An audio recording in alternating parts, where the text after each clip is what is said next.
Hello, and welcome everybody to another panel discussion on digital transformation in the European youth field. My name is Michele Di Paolo. I will be your host today, and I will be hosting together with our guests a discussion about digital sustainability. As you may know, this is part of a bigger project called Digital Transformer, a project created by Salto Inclusion and Diversity and Salto Participation and Information. And on behalf of the project team, I would like to immediately pass the floor to Maya Drobne, our project coordinator, to say a few words of introduction. Maya, please. Thank you very much, Michele. From our side as well, so as Michele said, Salto Participation and Information and Salto Inclusion and Diversity gathered the forces to open the important topics of digital transformation. So we are trying with different series of the 6 panels, online trainings, and as well 2 residential trainings to address different aspects of digital transformation, everything from digital rights, digital well-being, digital sustainability today, and of course like inclusion and participation, which are in very core of the whole project. So not to I think get the important speakers which we have today with us will show you as well the importance of digital sustainability. So welcoming you on this panel and giving the word back to Michele. Thank you, Maya, again. And so let's discover together who are the speakers for the day. We have a little presentation to show you, and here we go. We will discuss digital sustainability today together with Kati Wiese. She's an ecofeminist. She works for European Environmental Bureau as a senior policy officer for economic transition and gender equality. She's working on economic transition policies, advocating for a feminist economic system centered around care and well-being for planet and people. Previously, she has been working for different renewable energy development projects in West and East Africa, and as a technical consultant for a social impact consulting firm in Berlin, Germany.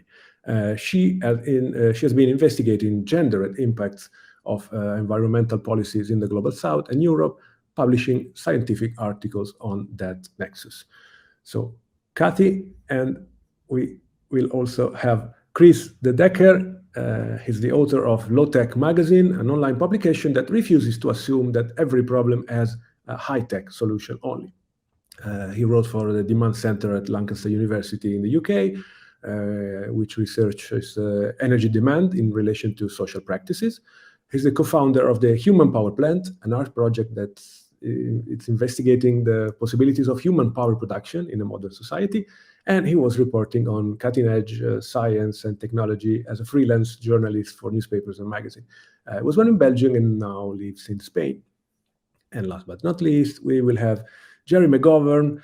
Is an author. He published 8 books, and his latest one, The World Wide Waste, examines the impact the digital is having on the environment. He developed Top Task, a research method which helps identify which truly matters to people. And the Irish Times has described Jerry as one of 5 visionaries who have had a major impact on the development of the web. So all these 3 profiles, of course, matches perfectly the topic of the day. We can now close the presentation here. And before starting the conversation with our guests, I would also to introduce another member of the team today, Dace Anderson. Hello, Dace. She's ready there with her iPad to do the graphic recording of the day that then will be shared later on as a summary of the discussion that is going to happen in a while. So thank you, that's already, and we will get to you at the end of the discussion to see what's happening on that iPad at that moment. But now it's time to bring up on the screen all our panelist guests. And yeah, I'll start exactly from our big topic and main topic, because I have the impression that this topic is not one of the most debated ones, honestly. So I would start asking your help to define what are we talking about, basically, when we talk sustainability in digital spaces or any way connected to activities involving the digital sphere. Which aspect should we consider more? What should we pay more attention at in our youth work practices, of course, as a starting point, for instance. And yeah, it's the same question for all of you. So I would leave the floor to Kati for kicking off the discussion today. Kati, please. Thanks a lot. Thanks also a lot for having me. I'm very happy to be part of the discussion. I mean, yeah, you already introduced myself. So I'm Kati. I work for an environmental organization based in Brussels. And I mean, how we also see it, I mean, digitalization is really this big promise of our time, and is expected to have like very profound but also transformative effects on the economy, society, but also the planet. And we already see how digital technologies basically have already kind of influenced and changed the way we live and work, travel, communicate, but also relate to each other. And what's also in the EU bubble, because I work on EU policies, digitalization is always framed as having this like huge potential to solve environmental problems and challenges. But what we see now is that it hasn't really lived up to the promises. So if you look at the different stages of the digitalization process, GDP, but also energy consumption and greenhouse gases have actually grown worldwide. And I think in general, I feel like there's not currently assessment of the environmental or social impacts from digital services and technologies at the EU level, nor what the impacts actually could be if we increase our dependency on tech, which we cannot stop anyways. And I think this is also connected to the general lack of data or understanding of what the exact environmental and social impacts of the digitalization actually are.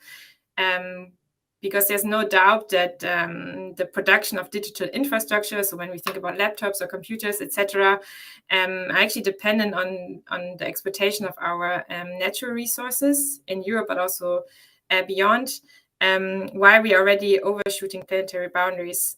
For example, for me, it was quite astonishing that the mining of cryptocurrencies, which is also kind of an increasing trend, is very energy intensive. For example, it's estimated that to operate the entire Bitcoin network across the world requires 7.46 gigawatt per year. And if we put this into perspective a little bit, this means that the energy necessary for one Bitcoin transaction could actually power the average US house for 70 days. So it's really, really huge.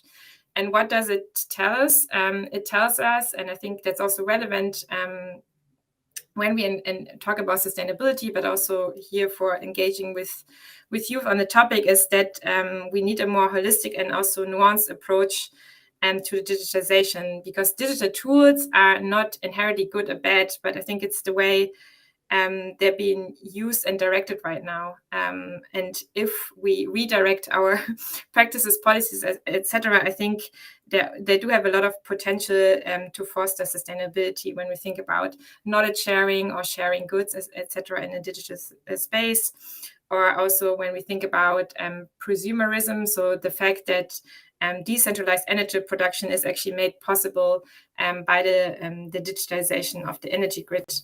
And I have 4 points which I think are interesting aspects to consider when thinking about, okay, how can we leverage this potential? So one is the focus on sufficiency, because what we see right now is that a lot of digital tools are actually designed to increase productivity so that we can consume and produce more products. But digital tools could also for example, used when we think about agriculture to minimize fertilizers instead of just enhancing production. And I think what we also need are practices. So how can we make sustainable or foster sustainable behavior in the digital space? So here I think about, I mean, how can we make sharing of goods and services more attractive than the physical good as such? And I think a problem right now is also that often the sharing services are more expensive than maybe owning your own drilling machine, etc.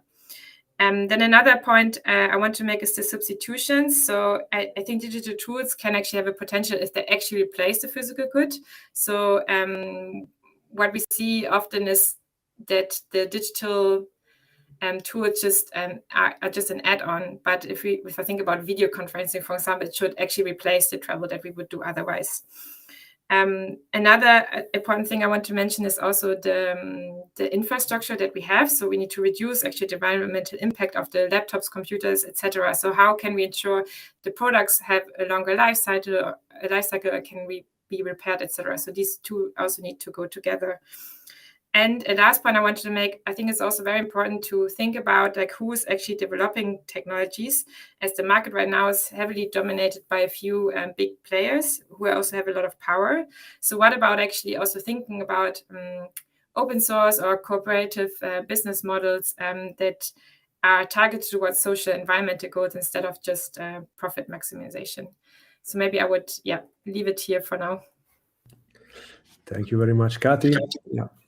4 points, all of them very interesting and relevant. I would go on with our guests to see if there are more elements to be taken into account or any specification or way to frame better these elements or add even more to the list. So I would pass the floor to Kris to hear from his perspective and his side as well.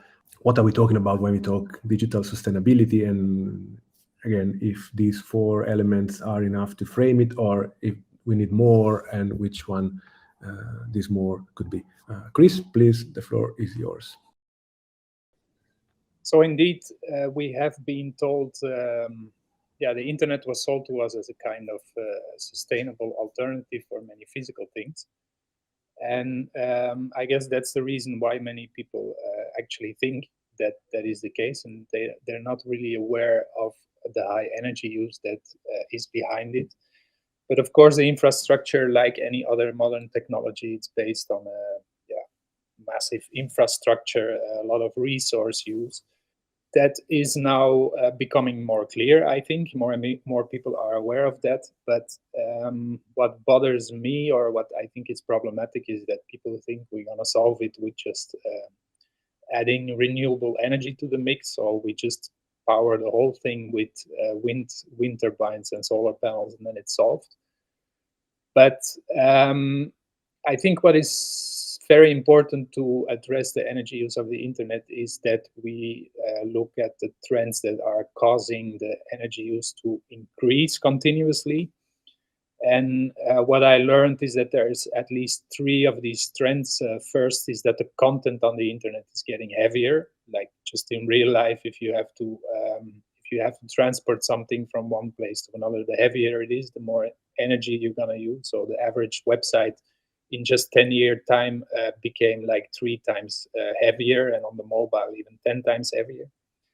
The second trend is, of course, that we are more and more online. I mean, 20 years ago, we had internet, but you had to use a dial-up connection, and you were basically tied to your desk. And now, we're connected from the moment we get up until the moment we go to sleep, thanks to wireless computers, wireless internet connections.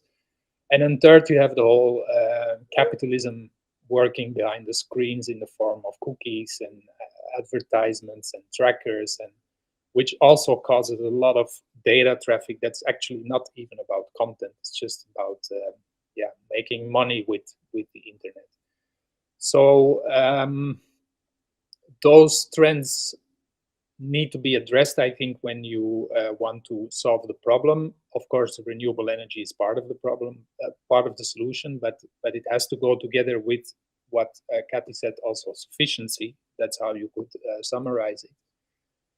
And since I'm writing on say low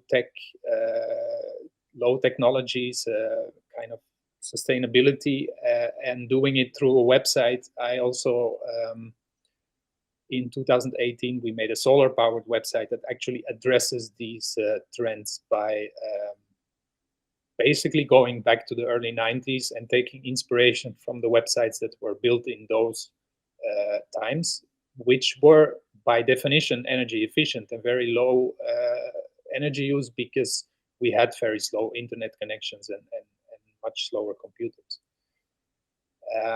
Yeah, I think that's for a start.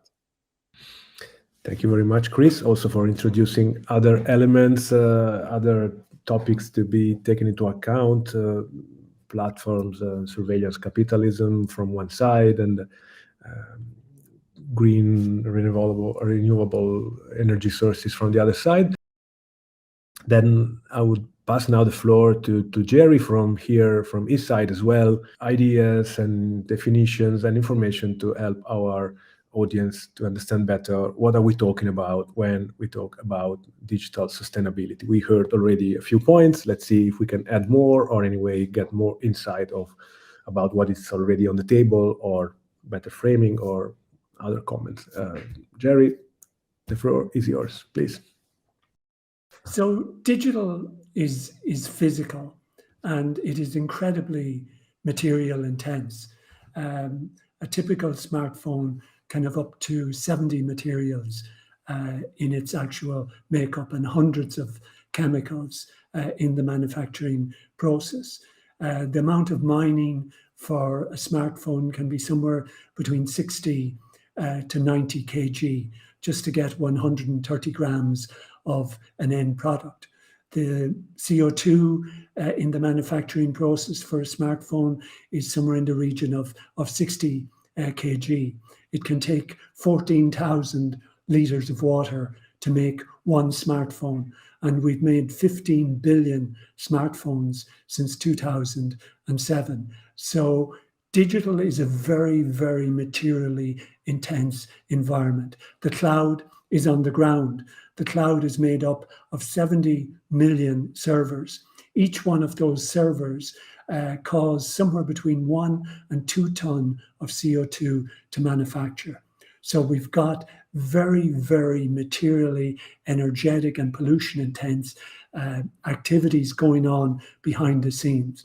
So if there's something that we can do, that we can all do to try and address these problems, I mean, essentially they need to be addressed at a policy level and a governmental level. So the best thing would be to become an activist in the area. But on a personal level, we could look at holding on to our devices as long as possible.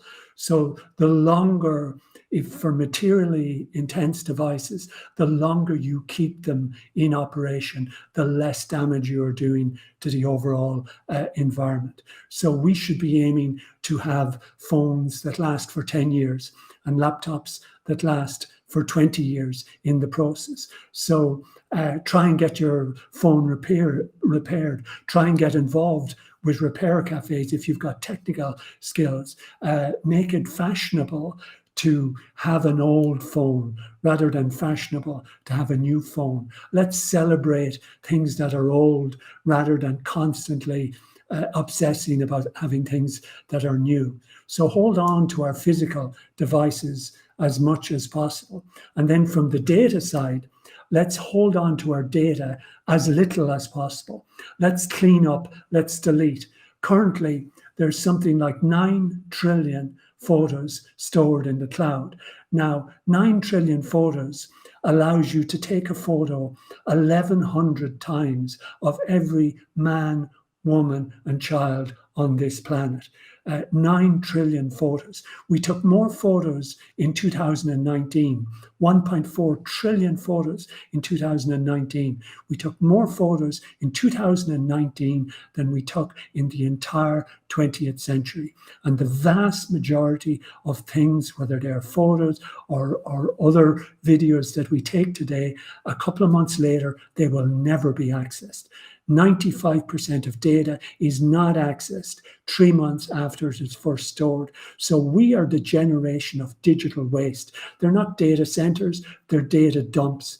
and we really, really need to start cleaning up the digital mess that we create behind ourselves. So hold on to devices as long as possible and get rid of that data as quickly as possible. And even better, don't take that photo. Instead of taking 10 photos, wait for the right moment where you get the good photo rather than clicking.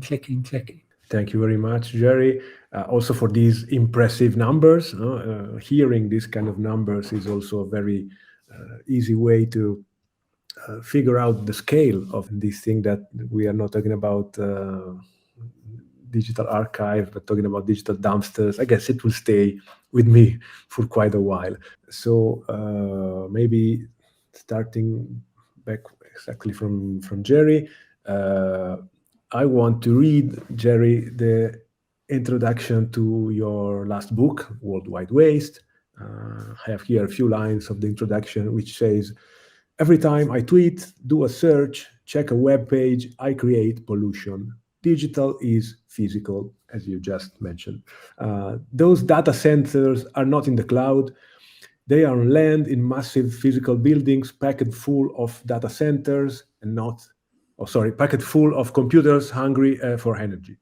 It seems invisible. It seems cheap and free. It's not. Digital costs the earth. So yeah, we definitely need more awareness about this. What can we do right now to increase this awareness from one side and reduce the footprint of our digital behaviors? Maybe starting from our little field of youth work and non-formal education, and what is too big maybe for individual behaviors and should be addressed like more systemically. Jerry, I will leave it to you, and of course, if our other guests want then to step in and comment, feel free to do it. Please, Jerry. Yeah, I think we need activism. I did an interview a couple of months ago with a scientist from Canada called Josh Lebowski, who's a materials scientist and particularly focused on digital materials. And as that person said, in Greece, a lot of these materials are mined in Bolivia or in the Congo or otherwise, and with child labor and horrible conditions.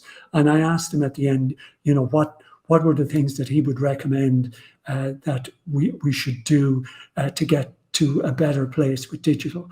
And the first he said was not within our control of ordinary people so much, but it was more at the policy or scientific level. And it was material simplicity, that we need to design products with much simpler and less materials, because the more materials you add to a product design, the more difficult it is to repair it and the more difficult it becomes to actually recycle it. But the second thing that he said was in our control was to actually become activists. That he said he's also a historian, and he said most of the great positive changes in human societies are due to activism of citizen activism, whether it is voting, whether it is healthcare, whether it was seat belts for cars. It was not driven by the companies. It was not driven by the politicians. It was driven by citizen activists. And I think we need a lot more young people becoming aware and becoming active. There's a big movement at the moment now called Right to Repair that is getting set up in many, many cities and many countries around the world. And if you've got some technical skills or organizational skills, start getting active and organizing your friends about repairing your phones and holding on to your phones another year longer, 2 years longer, or asking, going in as a group and asking for phones that have a longer warranty on them. If we start asking, not so much as individuals, but as groups, then the brands and the politicians will start listening. So I think we need a lot more youth citizen action in the digital sustainability space. Thank you very much, Jerry. I don't know if Kathy or Kris have comments or anything to add to what Jerry answered to this topic. Yeah, feel free really to step in and add some comments to whatever you hear from the other guests. This is how we want to do it today. Otherwise, I'm going to ask now to Kris our specific question that we prepared for him. We know, and we heard numbers more and more, that heavier content, as you were mentioning before, Kris, increases emissions, and so the carbon footprint and everything.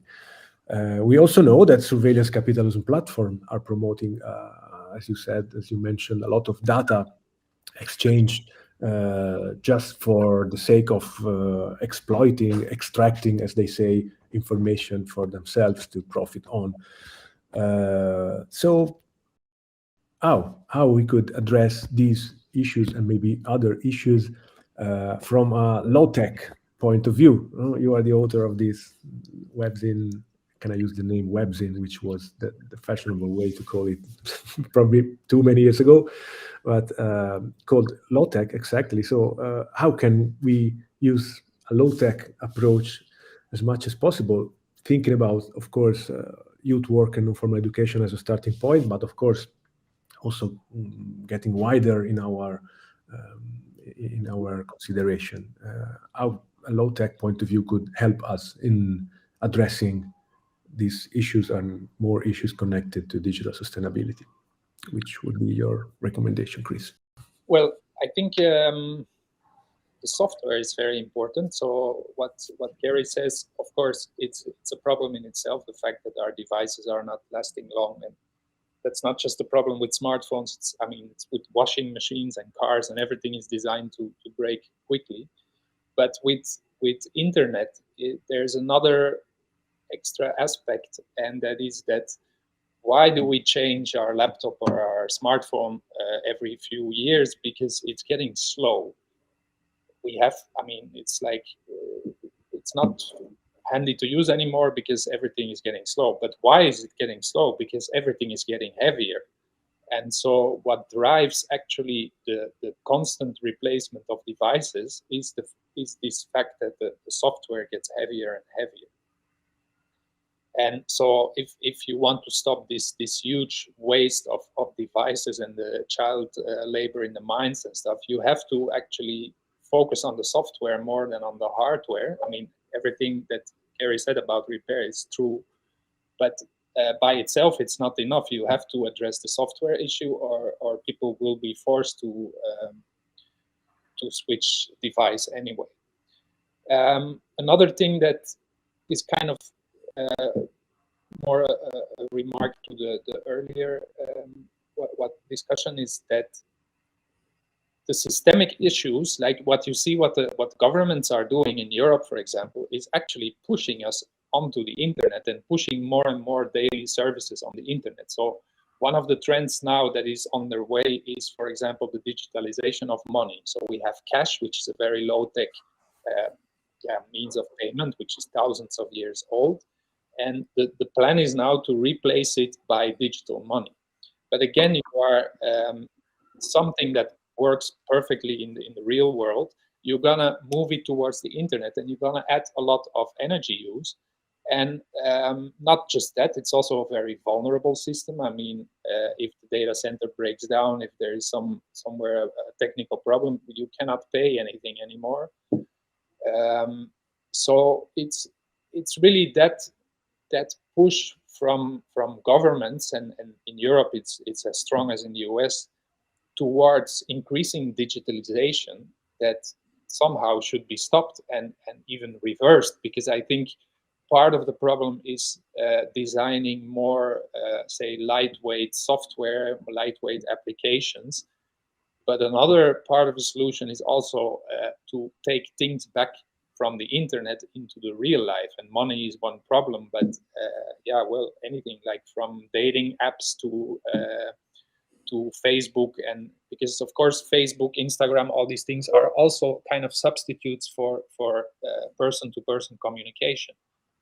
And I think we all know that people are very much connected through their phones, but when you sit on a train, then everyone's connected with someone else far away, but not with each other. So nothing that the internet does is actually critical to have a good life, because that would suppose we did not have a good life 20 years ago, and yeah, life was okay in the 80s and the 90s. So, but yeah, I think many things could become much more lightweight, but that kind of supposes another economic system, because now, of course, why are apps so engaging? Why do we get addicted? Because there are commercial motives for us to be on Instagram the whole day. And while you could design, it was said earlier, you could design similar apps or networks that are not designed to be addictive, and then it may not be. I mean, I think the internet has indeed a real potential to save energy, but it's not how we use it. So in itself, I'm not against digital technology or the internet, but we are making a mess out of it. Thank you, Kris. I don't know if there were some comments from your side, Kati or Jerry, about what Kris was sharing. Please. Sorry. Yeah, I think I also mentioned in the beginning. I think we all three agree also that like what Kris just said, I think digital tools are not just good or bad, but it's still in the growth paradigm right now. So it's still as part of an economic system that it's, for me, targeted towards GDP growth at all costs, and then leaving environmental and social aspects as externalities.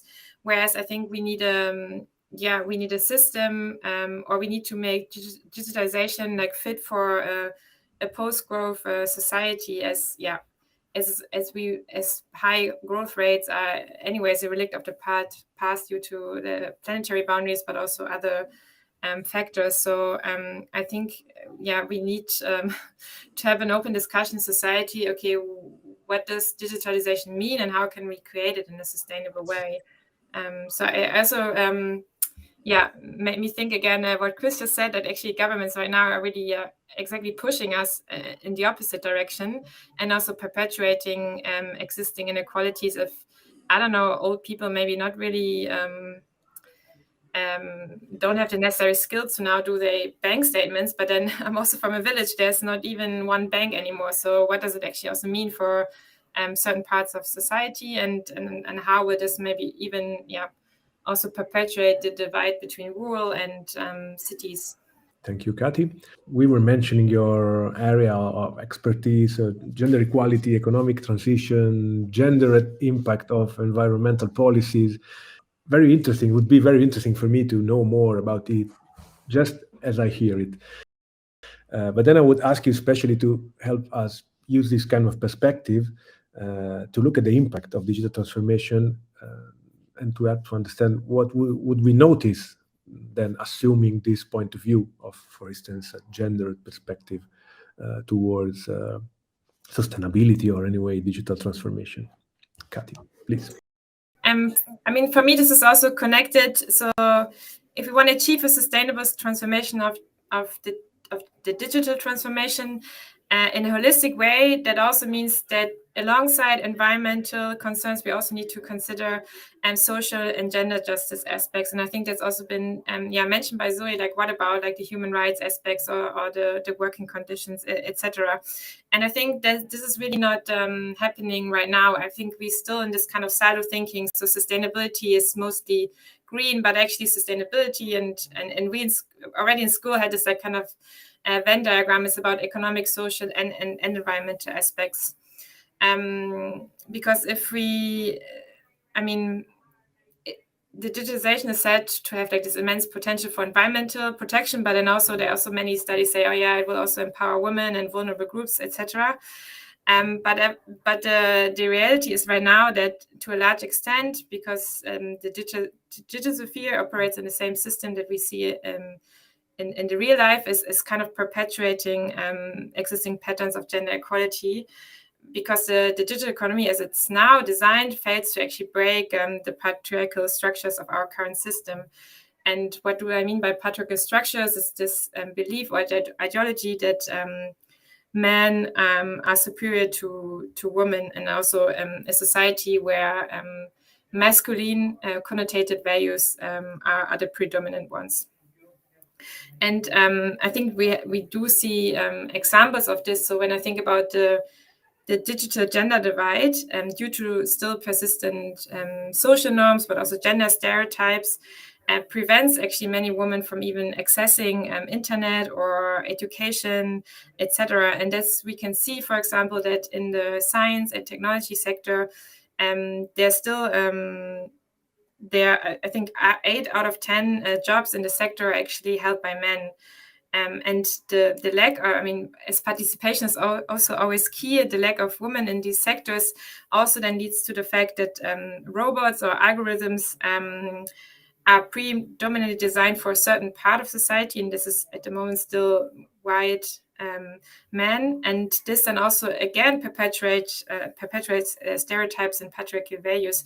I think what's been maybe a bit known as an example were the autonomous cars, where the algorithm was fed basically with a certain part of society, and then maybe the car would actually then not stop when there's a black woman, or for example in case of an accident.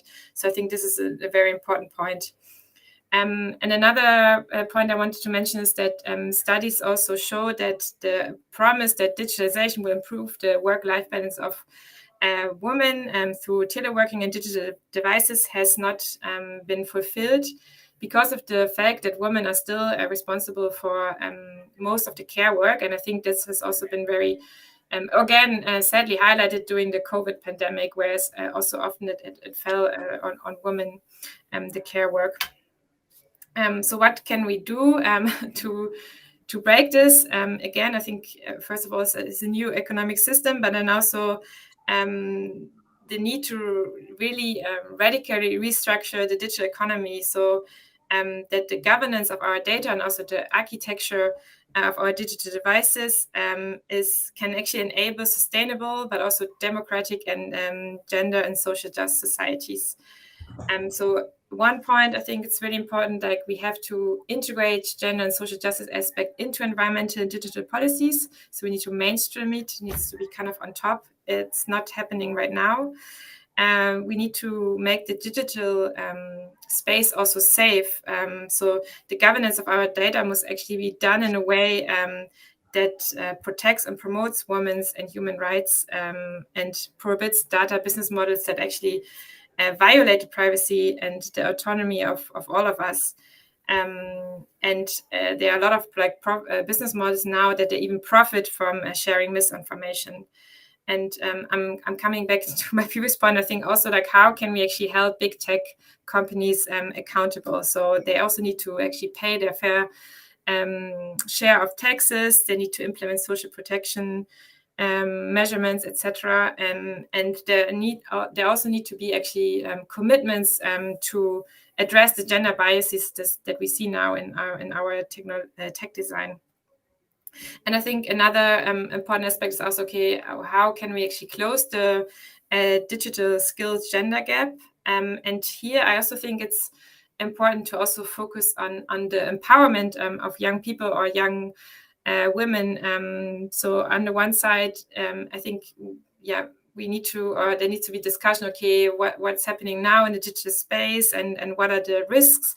But then also, and it, I think comes back to Jerry, who said, okay, we also need more activism, but then maybe also to discuss tools, how can we empower these young people to use the digital space in a way that favors and empower them, and yeah, could also be potentially used for activism, for example. So I think these are is also a very important point I wanted to highlight.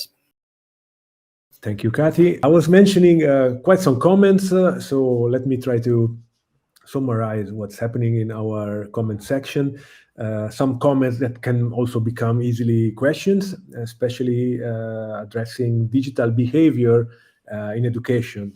So, for instance, Alessandra commenting that what is missing is the awareness about the impact of our digital behavior. So this is linked with digital education, which is something we are trying to define these days, but it's still widely missing. So, for instance, as an example, is still Alexandra commenting. When designing a youth work activity, a youth worker normally should assess the green print of the activity. So try to reduce paper waste, food waste, and so on. But then in the same way, now we understand that a youth worker should be able to carry this assessment when preparing a digital youth work activity, because we are still in the presence of the same values. And I'm afraid this is not happening at all. More comments we are getting are to the topic of creativity, which has been connected to the wide availability of media and the possibility, for instance, to stay in your examples, to take trillions of pictures and be prosumers and so on and so forth. Then we should probably find a way to keep the creativity while trying to reduce somewhat the activity and the production of media, and where to put the balance and how to achieve this could be an interesting question to ask you all on behalf of our audience and listeners. It may be useful to make a distinction between digital technology and the internet, because you can do a lot on your computer without going online. We kind of forgot that, also because many software is now online. So instead of using the text processing software on your computer, you now go to the online version, and yeah, that's a bit ridiculous, because your computer can perfectly do that by itself. And if you look at digital technology in itself without being connected to the internet, well, that's already a whole different story, I think. Super. Thank you also for being very practical in your example. That could be really something that we today can start to do. I don't know if our other guest, Kati, Jerry, has any other suggestion to give to our audience regarding this topic of how to keep the balance between online activities, or anyway digital activities, and creativities from one side. And the other topic which popped up as I was mentioning is how to shape a digital education able to tackle the digital behavior in terms of reducing the footprint as well. This could be another interesting topic to comment on if you have anything that you are willing to share with us. We need to separate creation from creativity. Creation is not necessarily creativity, and we've become great at creating things, but maybe not at true creativity in many senses. So really thinking more and doing less, maybe discussing more and doing less might be a very appropriate way. We don't need to create 1.4 trillion photos every year. You know, we're not really capturing the quality when we go for the quantity in most situations. So being slower, slowing down, and in many situations, the solution is not digital at all. I mean, we know that the solution to climate change involves much more human behavior than technological behavior. We need to walk more. We need to get on a bicycle more. We don't need electric vehicles. We need bicycles. I mean, we're not going to solve the climate crisis by giving everybody an electric vehicle. Electric vehicles are 4 to 5 times more materially intense to manufacture than traditional vehicles. So, you know, stop believing the overconsumption hype of the big tech brands, because all they want us to do is consume, consume, consume, and stop being dragged into that world that Facebook has built, that Google has built, that Apple has built. Facebook and Google are advertising companies. That's how they make 90% of their revenue. Should always remember that. They're advertising companies. And the whole drive of digital today is overconsumption. So if we could reduce production and consumption, we could do a lot of positive things. Let's try to build a list, like a bullet point list of elements, of attentions, of suggestions that we should keep in mind from now on we, meaning we as a community of educators, youth workers, people active with young people, let's try to highlight, I don't know, 2, 3 suggestions for each of you so that we can create this list that will then be shared with our audience and hopefully with the whole community. Kati, I would ask you to start. I don't know, it's a bit of a difficult thing to start this kind of activity, but I'm sure you can. I think, so I had like 3 thoughts. I think the first one is, what can you do as in your youth work? I mean, you can educate yourself, you can raise awareness on certain things, and then there are a lot of like great studies that actually shed light on gender and digital aspects, inequalities, but also on, okay, what is a sustainable digital economy and where is it going now? So I think there are already some of the links in the chat. Another point I also was also thinking maybe to add in the previous discussion was we can also actually start by choosing tools that are not the big tech. So we could use, for example, as a search engine, we could use Ecosia instead of Google search, or there also we could use Posteo for emails instead of Gmail because of the data issues that Jerry and Kris mentioned before. There are also other alternatives we can make young people aware of. So I think there's even one, an alternative to Airbnb, for example. I think it's called Fair Airbnb or something. So I think we can also try ourselves maybe to use different tools or start using other platforms to kind of break the power of the big tech. And then there are also many other tools out there that kind of guide also or could guide us to be more inclusive when we are in the digital sphere. For example, what really helped me when COVID started is a toolkit. It's called How to Facilitate Feminist Meetings. So it's really about, okay, if we have a Zoom meeting, how can this be more inclusive? What should we be aware of, etc. And I think that's been really great. And I think there are also a lot of other examples out there. And then just another thought I had is also, I mean, with young people who kind of grew up very differently with digital tools. I think when I think about myself, I mean, I think my first phone I had when I was 14. So I still know like how it is without, but I can also imagine it's quite like difficult to not consider as a part of your life if you kind of grew up with it. I mean, I already see 6-year-old with mobile phones, for example. So it would also be interesting to do a bit of a scenario exercise with like young people. And so what does the future look like for them, and what kind of role does digital tools play in this world? And maybe this could also help to frame a bit, okay, what is then the framework, or what role do they see? So this would be, I think, also a very interesting exercise to hear from them what they think and what does a democratic, sustainable system for them mean. Thank you very much. We added quite some points to our bullet point list, but it's super. Huh?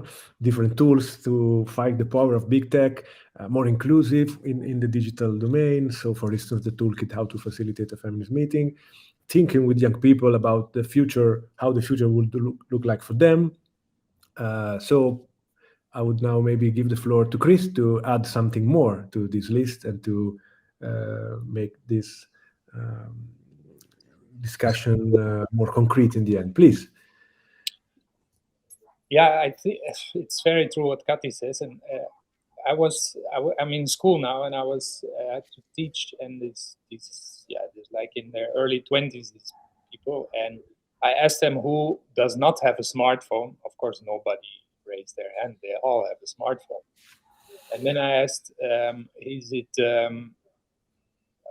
do you feel you're addicted to it? Would you rather not use it? And how many of you? And there were a lot of people who know that they actually have a problem.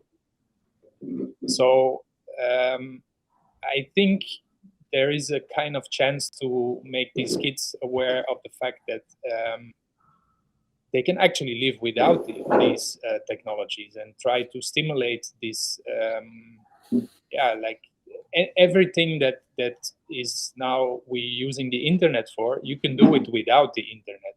And that could be a nice exercise, I think, to make them think like, okay, some application, what is the say the real life version of that, and try to see in how it is different, and probably why it's more fun to do it offline than to do it online.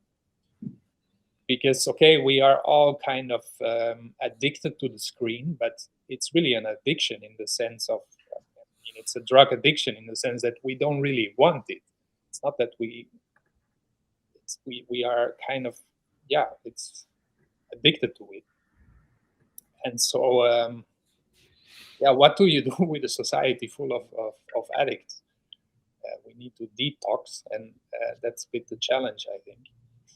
And yeah, other points is more what I said already, like, but that's more for not the users, but everyone who publishes. And well, in a way, it's also every one of us is publishing. So before you upload a picture, one is what Gary said, like, do you have to upload 100 images a week? And secondly, if you upload one, you can compress it, for example. That's already because the digital cameras get higher and higher resolutions. But if you now upload a photo to Facebook, it's like 10 megabytes, and 10 years ago it was half a megabyte. But people are not aware of that. But you can compress the image, or use a very old digital camera, and yeah, these are all small steps you can make. Thank you very much. Thank you very much, Kris. We added another few points to the list, and then I will pass the floor to Jerry. They're all excellent points so far. I think maybe carrying on from one that Kris raised earlier about lightness, the lighter, the better. Really think about digital weight, whether it's an image or a document. I saw this study which said the lightest form of digital communication is the text message, and young people used to be brilliant at text messages.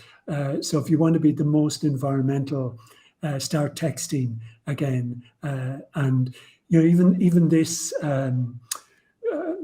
video meeting, if we did this by audio, if we had started for the first 5 minutes with video and then had gone to audio, we would have saved 95% of the waste and the energy consumption in connected with this. So getting into good behaviors, like maybe, when the speaker is speaking, they go to video, but does everybody need to be on video all the time? It's 90 to 95% more energy intense than audio is. And looking at those scales, 8K cameras, you can't see the difference. The eye can't see the difference from 2K upwards in a relatively small screen. So we're not even adding anything other than unnecessary weight in the actual process. So that sense of really trying to be as light as possible. And as one of the other speakers said, don't do digital, get a detox day and do activities, get away from digital. We don't need it for everything. Digital is amazing, but to solve the climate crisis, we actually need less digital, not more digital. Thank you, Jerry. And this is going as well in our bullet point list. Let's see if we can have at least a sneak peek to what Dace has produced so far for her graphic recording. Yes, perfect, here it comes. So this is elements, notes, and points from the discussion of the day. Yeah, everything is there, right, to repair, make repair cool, and the generation of digital waste, and so on and so forth. Thank you very much, Dace, for the graphic recording as well. And once again, thanks to Kris, thanks to Kathy, and thanks to Jerry, our guests for the day. Goodbye and see you.